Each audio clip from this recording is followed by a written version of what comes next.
আমরা অনেক সাধারণ মানুষই আদর্শ নিয়মে রক্তচাপ পরিমাপ করতে পারি না কিংবা জানি না। এর ফলে ভুল পদ্ধতিতে আমরা রক্তচাপ পরিমাপ করে থাকি, এতে ভুল ফলাফল আসে। আর এই ভুল ফলাফলের উপর ভিত্তি করে আমরা ফার্মেসিতে গিয়ে ভুল ওষুধ গ্রহণ করি, এতে আমরা আমাদের স্বাস্থ্য ঝুঁকি বাড়িয়ে ফেলি। ধরুন আপনি কাজ করছেন, হঠাৎ আপনার মাথা ঝিমঝিম করছে, ঘাড় ব্যথা করছে, চোখে ঝাপসা দেখছেন। আপনি আপনার নিকটস্থ ফার্মেসিতে গেলেন এবং সেখানকার ফার্মাসিস্টকে জিজ্ঞাসা করলেন, ভাই আমার একটু ব্লাড প্রেশারটা মেপে দিন তো। ফার্মাসিস্ট তার ব্যস্ততার মাঝে আপনার ব্লাড প্রেশার মেপে আপনাকে জানালো যে আপনার ব্লাড প্রেশার রয়েছে 160/100। আপনি ভয় পেয়ে গেলেন এবং ফার্মাসিস্টকে বললেন আমাকে একটি প্রেশার কমানোর ওষুধ দিন। ফার্মাসিস্ট তখন আপনাকে একটি ওষুধ দিল, আপনি সেটা খেয়ে মাথা ঘুরে পড়ে গেলেন। সেই সময় আসলেই আপনার ব্লাড প্রেশার স্বাভাবিক ছিল। আবার এমনও হতে পারে যে আপনার ব্লাড প্রেশার সত্যিই অনেক বেশি ছিল, কিন্তু ভুল পদ্ধতিতে ব্লাড প্রেশার মাপার কারণে ভুল ফলাফল আসে।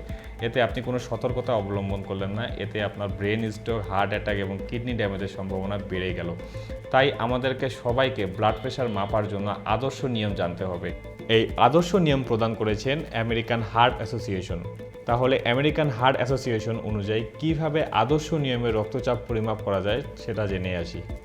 রক্তচাপ পরিমাপ করার 30 মিনিট পূর্বে কোনো চা, কফি, সিগারেট খাওয়া যাবে না এবং কোনো ব্যায়াম করা যাবে না।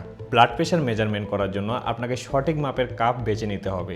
আর আপনি যদি অটোমেটিক ব্লাড প্রেশার মেশিনে আপনার রক্তচাপ পরিমাপ করতে চান, তাহলে আপনার ডিভাইসটি validatebp.org সাইটে গিয়ে অথেন্টিকেশন যাচাই করে আসবেন, কারণ বাজারে অনেক প্রকার নকল অটোমেটিক ব্লাড প্রেশার মেশিন পাওয়া যায়।